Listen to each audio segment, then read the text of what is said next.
una porción muy conocida, Jeremías 18, lo quieren buscar. Allí habla de la señal del alfarero y el barro. Vamos a ir leyendo.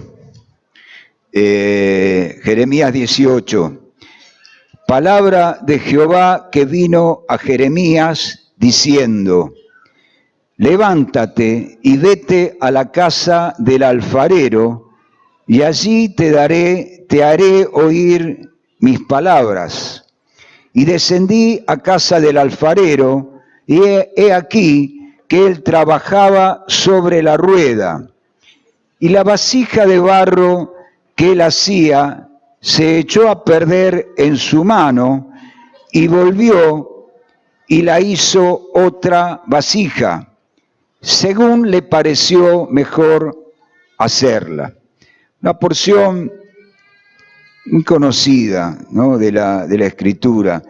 Y normalmente hablamos o consideramos, digamos, el barro y consideramos al alfarero. Acá hay otro elemento importante que tiene que ver con la rueda, ¿no? Ustedes imagínense ahí no sé si alguna vez vieron cómo se trabaja el barro en la rueda, cómo el alfarero va moldeando el barro. La rueda es donde se monta el barro para ser trabajado. Y eso simboliza, la rueda, simboliza en nosotros las diferentes circunstancias de nuestra vida, las adversidades que cada uno de nosotros nos toca enfrentar en nuestra vida. Simboliza todo eso. Y estas circunstancias son la rueda, ¿no? La rueda que Dios utiliza, en la que Él coloca el barro. La rueda gira, ¿no es cierto? Y el alfarero, que es Dios, ejerce presión sobre ella y la va modelando en la medida que la rueda gira y le va dando la forma. Amén. Pongámonos esa figura, ¿no? Es porque se ejerce una presión sobre el barro que por eso simbolizan las pruebas, las circunstancias que nos tocan vivir. El apóstol Santiago habla en su epístola de las pruebas que nos tocan pasar y que de alguna manera simbolizan la rueda en la que somos colocados y en la cual el Señor trabaja. Y allí Santiago habla, ¿no?, de algo que nos cuesta entender. Dice: tengan sumo gozo cuando se encuentren en diversas pruebas, sabiendo que la prueba de vuestra fe produce paciencia. Y aquí agrega algo más, ¿no es cierto? No menciona solo la prueba, sino la prueba de nuestra fe. Y de verdad, ¿no? De verdad que en medio de las pruebas, de las circunstancias, nuestra fe es puesta a prueba, es probada, y menciona que el resultado de esta fe probada es la paciencia. Hay un resultado que se obtiene. Y la verdad, yo creo haberlo dicho varias veces, la fe sin la paciencia no llega lejos. Por eso las pruebas, aquí dice Santiago, la prueba de nuestra fe produce paciencia. Y es necesaria la paciencia. Me viene el ejemplo de Abraham y Sara, cuando Dios le da la promesa del hijo, ¿no es cierto?, que iban a tener un hijo, le da la promesa de que él, su descendencia iba a ser numerosa y que le iba a dar un hijo propio, porque no tenían hijos. Y bueno, pasaba el tiempo, seguramente ellos creían en la promesa de Dios y que esa promesa iba a ser cumplida, pero el tiempo pasaba. Y bueno, Sara se impacientó, no esperó el tiempo de Dios. Y ustedes conocen la historia a través de una criada. Ahí Abraham tiene un hijo Ismael. Pero no era el propósito de Dios. El propósito de Dios era que a su tiempo había que esperar. Entonces, no es solo la fe, sino la paciencia. Y dice que las pruebas hacen de que nuestra paciencia vaya siendo adquirida. Y dice que esa paciencia, esa obra, tiene que ser completada para que nosotros podamos ser cristianos perfectos, cristianos cabales, ¿no es cierto? Que la obra pueda estar terminada. Y bueno, acá, como les decía, ¿no? Dice, tengan por sumo gozo, estén contentos cuando la prueba le esté llegando. Y en medio, ¿no? Uno en medio de la prueba no te da tanta alegría, tanto gozo. Pero creo que acá lo que Santiago está queriendo decir, de que la parte buena de todo esto es que Dios se está ocupando de nosotros. Dios nos está tratando, Dios nos está modelando. Por eso qué bueno que es estar en las manos de Dios, en las manos del alfarero, estar en ese trato de Dios. Por eso está bueno, ¿no es cierto?, que Dios nos tiene en cuenta. Así que cuando estés pasando una prueba, Dios te está teniendo en cuenta, está trabajando en tu vida. Es difícil, me gusta cómo lo expresa Hebreo, ¿no? Que lo dice de una forma más realista para nosotros.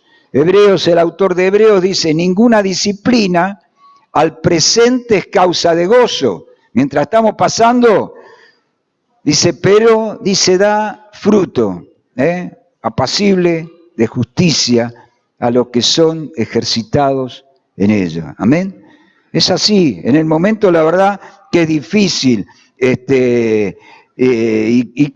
continúa en el capítulo 12 de Hebreos y nos habla, allí creo que es una de las partes que nos habla del trato de Dios en las pruebas y nos anima a poner los ojos en Jesús en medio de la prueba. Dice que Él por el gozo puesto, por esta obra que Él tenía, que Él sabía que iba a pasar delante de sí, sufrió la cruz, menospreció el sufrimiento, el oprobio. Nos lleva a considerar aquí, Hebreos, el sufrimiento de Cristo. Dice, para que nuestro ánimo no se canse hasta desmayar. Y sigue ahí Hebreos, dice, no menosprecies la disciplina del Señor. Y miren lo que dice, porque el Señor, al que ama, disciplina y azota a todo aquel que lo recibe por hijo.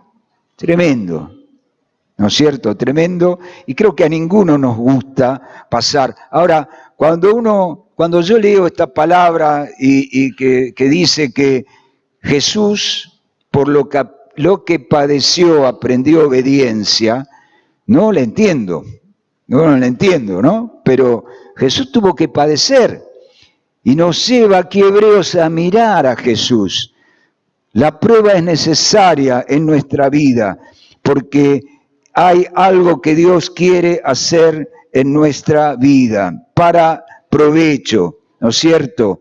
Pero dice que luego da fruto apacible de justicia, a los que son ejercitados. Cuando pasa, cuando uno ve el resultado, trae una paz en el corazón y uno puede llegar a experimentar, ¿no es cierto?, que ese trato de Dios fue para bien. La paciencia es una obra que debe completarse, es un proceso, una obra que debe completarse. ¿Alguna vez le pediste paciencia al Señor?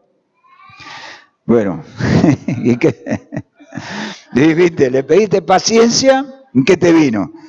Situaciones molestas, difíciles.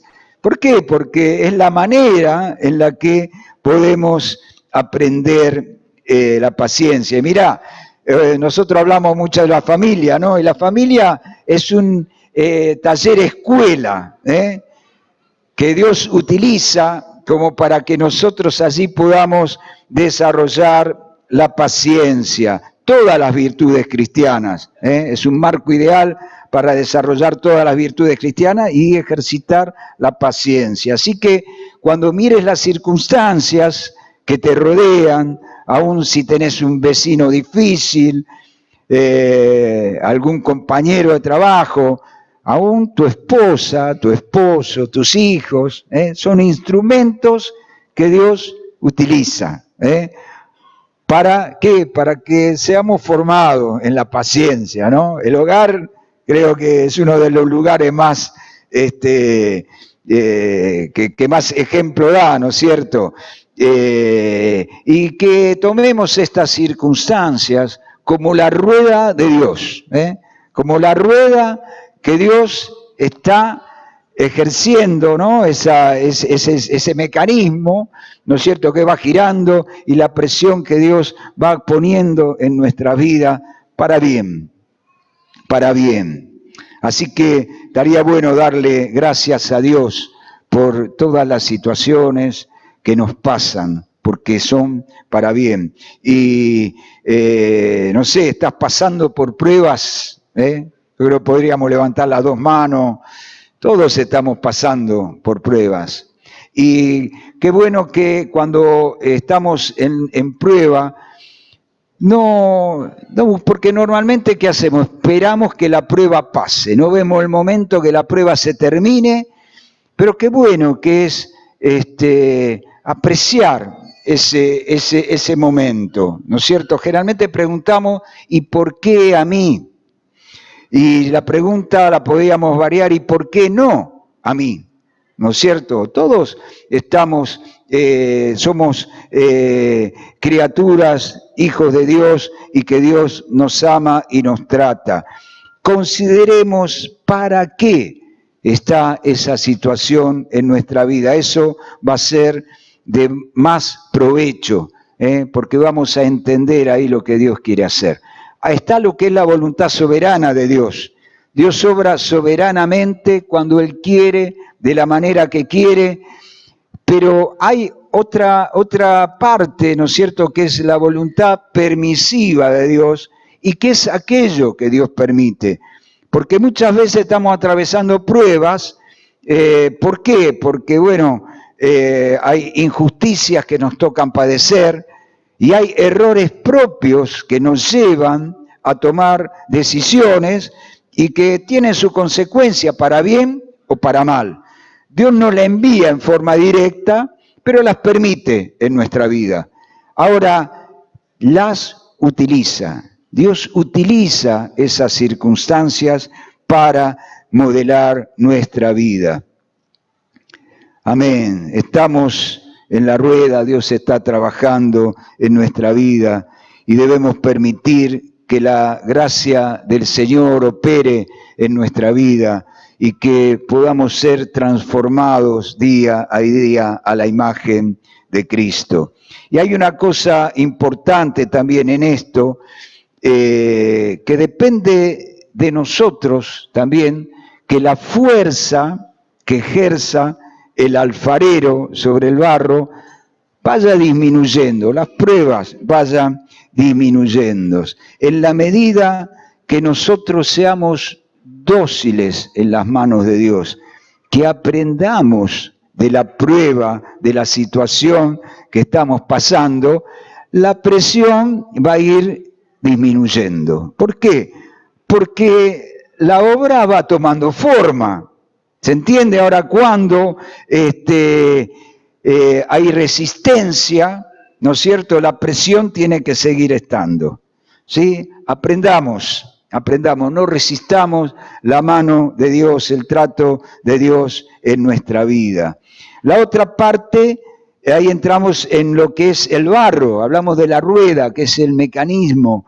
El barro que nos simboliza a nosotros, al hombre, del cual Dios tiene plena potestad y plena autoridad, como para darnos la forma que quiera. Y el Señor quiere hacer algo precioso valioso en la vida de cada uno de nosotros. Amén. Ese es el propósito que tiene. No es para nuestro mal, es para nuestro bien. Entonces, nosotros somos el barro. Ahora, ¿cómo nos comportamos nosotros? Ahí está la clave. Ahí está la clave. Ustedes saben, hay algo que contó una vez el pastor Heidi Huber, que él hablaba de cuando el pueblo sale de Egipto, ¿no es cierto? El pueblo de Israel cruza allí el mar, tiene tres días de caminar sin tomar agua, no encontraban, no había fuentes de agua. Pero al tercer día ya tenían mucha sed, se encuentran con unas aguas y se tiran de cabeza a esas aguas. Ahora que descubren que eran aguas amargas, las llamaron las aguas de Mara, eran aguas amargas, entonces se empezaron a quejar, a patalear, no entendían. Entonces Dios tuvo que hacer, que Moisés hiciera tirar un árbol allí en las aguas y se endulzaron. Después caminaron muy poquito y encontraron un lugar que era como un oasis, que tenía, creo que algo así como 12 fuentes de agua y 70 palmeras, para ahí estar. Ustedes saben, el pastor decía que estas aguas de Mara, estas aguas amargas, tenían propiedades. ¿Para qué? Ellos venían de Egipto, de las aguas del Nilo, de estas aguas contaminadas. Dice que estas aguas tenían propiedades para desparasitarlos. Y aparte propiedades que los ayudaba, creo, en la parte cardíaca, para soportar todo el caminar en el desierto. Pero ellos dijeron no. ¿Amén? ¿Por qué estuvieron 3 días sin tomar agua?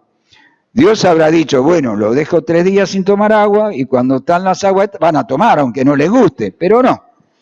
Patalearon, se quejaron, el barro.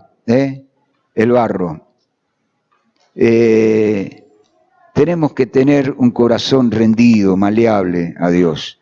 El elemento imprescindible no es nuestra propia capacidad, no es porque nosotros somos o sabemos.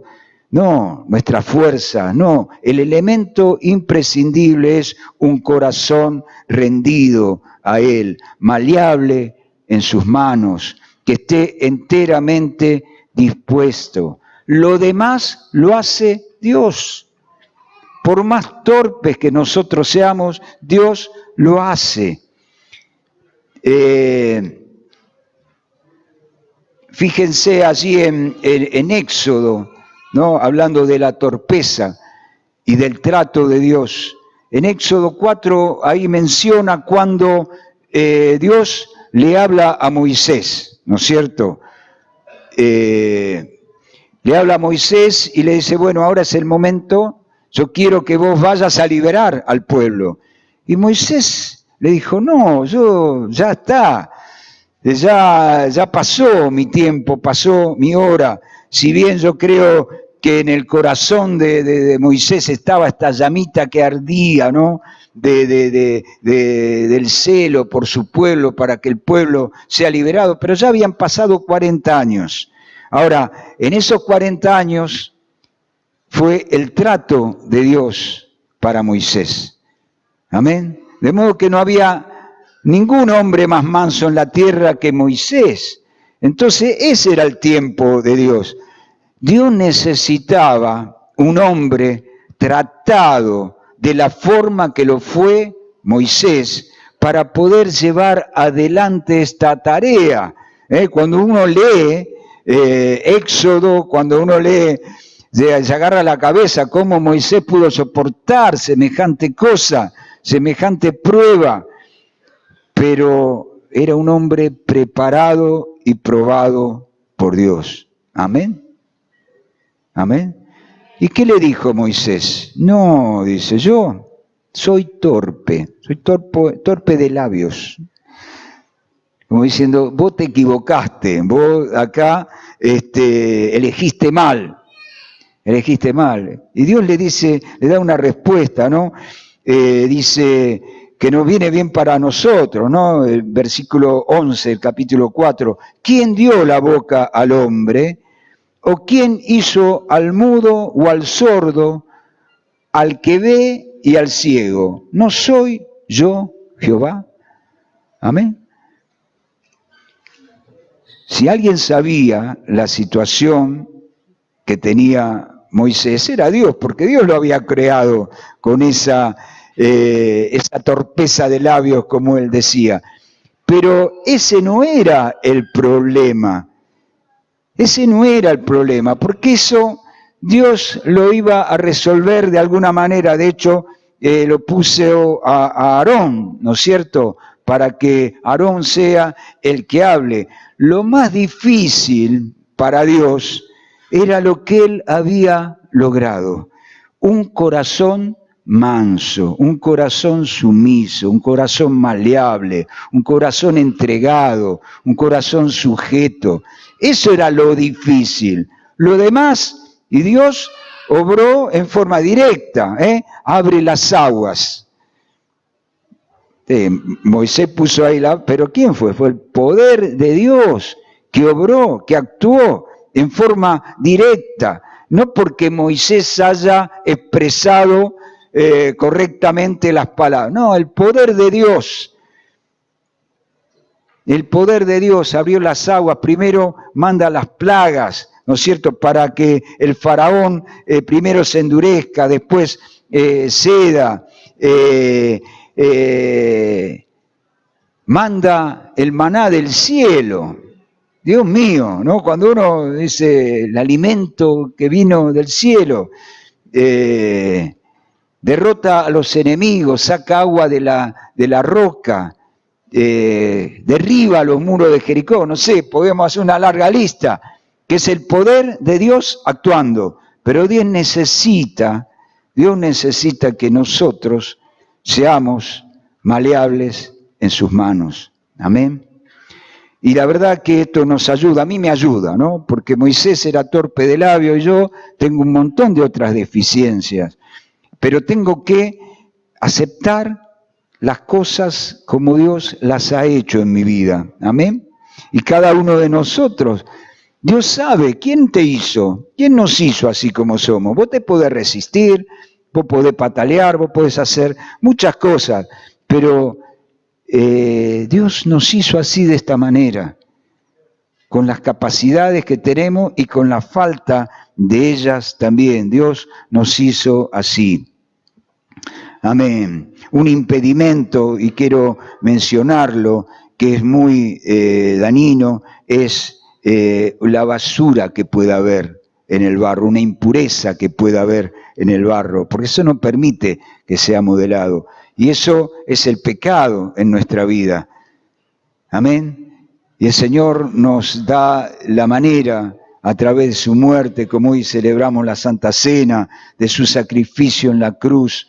Nosotros, si nos arrepentimos, Él nos perdona, nos limpia y nos lava y nos hace nuevamente un material apto. Amén.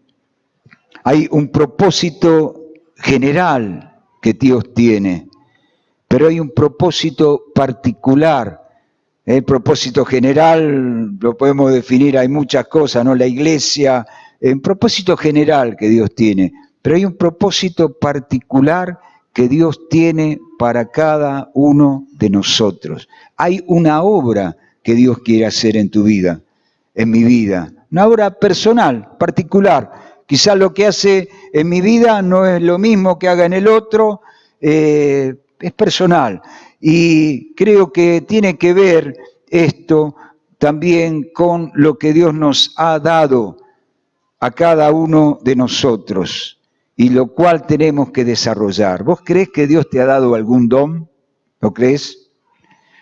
¿Amén? ¿Creés que Dios te dio algún don? En fe, levanta en fe, porque te lo dio el don. Te lo dio, nada más que uno, como que quizá no, ya vamos a ver un poquito esto, ¿no? Pero Dios nos dio, y te lo digo y créelo porque esto es así, Dios te ha dado por lo menos un don, para que este don lo desarrolles. Y muchas veces nosotros somos los que ponemos el freno de mano o ponemos el botón de pausa, ¿no es cierto? Y nos tomamos un tiempo. Me voy a tomar un año sabático, no voy a hacer nada. Lo hacemos nosotros, pero no es lo que Dios quiere. En la parábola del sembrador, perdón, de los talentos, perdonen si estamos bien en el horario, más o menos, ¿no? Pero vamos a tratar de... en la parábola de los talentos, ahí fíjense que está dada en un contexto escatológico, porque está en el capítulo 25, en los tiempos finales, ¿no es cierto? Y habla, bueno, cuando que el Señor se fue, ¿no es cierto? Pero primero le dejó los talentos, ¿eh? Esto ejemplifica a Cristo. Él fue a la presencia del Padre y nos dejó a nosotros los talentos, la obra que nosotros tenemos que hacer en su nombre. A uno le dio 5, a otro 3, a otro 2, dice conforme a su capacidad. Dios sabe, yo no tengo que fijarme si al otro le dio un talento que yo quería, o si le dio más de uno, y yo tengo uno pequeñito. No es pequeñito, es el talento que Dios te ha dado. ¿Amén? No es pequeño, es el necesario para desarrollar la obra de Dios en tu vida y para toda la obra general que Él tiene. Y bueno, conocen la historia, ¿no es cierto? El que recibió 5 los hizo multiplicar, y el Señor le dice, buen siervo y fiel, sobre poco has sido fiel y sobre mucho te voy a poner. Ahora, ¿qué pasa con el que, vamos a ir avanzando, con el que recibió un talento? ¿Qué hizo? Lo escondió. ¿Y por qué lo escondió? Tenía miedo. Tenía miedo. No, dice, yo sabía, dice, que vos eras un hombre muy duro. Y ¿saben qué? Yo, mirando esta parábola, Señor, sentí, ¿no?, de que hay diferentes motivos por el cual nosotros podemos esconder el talento. Hay diferentes motivos. Puede ser por miedo, como este siervo, pero hay muchos otros motivos. Puede ser por comodidad.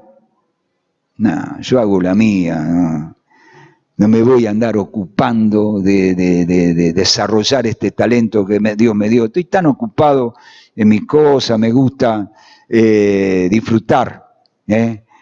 La comodidad, la pereza, muchas veces es por enojo también. Estamos enojados, entonces no. Hay diferentes motivos, ¿no es cierto? Pensá, ponete delante de Dios, miralo, pero hay diferentes motivos por los cuales o por el cual nosotros no permitimos que ese talento vaya creciendo, no sentirme a la altura, pretender el don que tiene el otro, como decía. Entonces, bueno, como yo no tengo ese don, hay diferentes motivos, pero hermano, no escondas el talento. Dios te ha dado un talento, una gracia para desarrollarla, para cumplirla. No importa que sea visible o no, Dios lo ve. Lo ve si lo ejerces y lo ve también si no lo ejerces. Así que permití que el Señor te active en esta mañana. Si tenés el modo pausa, sacalo, ponele modo activo, ¿no es cierto? Y que puedas estar trabajando. Nosotros podemos retrasar la obra de Dios. ¿Sabes? Dios no está sujeto a tiempo. Nosotros sí. Nosotros podemos retrasar la obra de Dios. Si nosotros nos resistimos, si nosotros nos negamos, si nosotros estamos mirando para otro lado, estamos impidiendo que la obra de Dios se cumpla en nosotros. Amén. Muy bien, el alfarero, llegamos al alfarero, hablamos de la rueda, del barro, del alfarero, y simboliza a Dios, que es nuestro creador y que tiene el completo derecho, autoridad sobre el barro para hacer lo que Él quiere. Lo que Él quiere. ¿Quién le va a decir, bueno, mira, acá tenés que...? No, Él es el alfarero. Y la primer consideración, Dios sabe lo que hace. Amén. Y Dios tiene planes y proyectos para tu vida. Dios sabe lo que hace. Ahí tiene que haber una cuota de confianza, de entrega. Yo no me resisto, Dios sabe, no entiendo. A mí muchas veces me han tocado situaciones y que hasta el día de hoy no las entiendo. Pero he concluido con decir, Señor, vos sabés, yo no sé, pero vos sabés. Amén, y no lo entiendo, es el día de hoy que muchas cosas, pero Dios sabe, esa es la primera consideración. Dios sabe lo que hace, tiene planes. La segunda es lo que Él se ha determinado a hacer, lo hará. Amén. Él lo va a hacer. En Romanos 9:20 habla aquí también, ¿no? Romanos 9:20 dice, mas antes, oh hombre, ¿quién eres tú para que alterques con Dios? Dirá el vaso de barro al que le formó, ¿por qué me has hecho así? Ridículo, ¿no es cierto? Pero muchas veces lo hacemos. Muchas veces lo hacemos.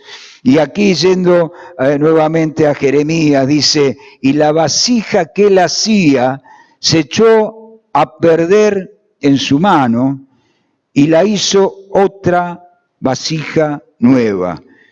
En la versión Dios habla hoy dice, cuando el objeto, la vasija que estaba haciendo le salió mal, volvió a hacer otra con el mismo barro, hasta que quedara la forma que él quería. No tiró el barro. Amén. Gracias a Dios, ¿no? El Señor no nos desecha. Pero cuando algo sale mal, los más perjudicados somos nosotros, porque retrasamos la obra de Dios en nuestra vida. Pero cuando algo hay, Él vuelve, ¿no? Con su paciencia, con su amor, su misericordia, a tratar de vuelta en nuestra vida hasta que tomemos la forma que Él quería. Amén. ¿Cuántas cosas se han hecho a perder en nuestra vida, no?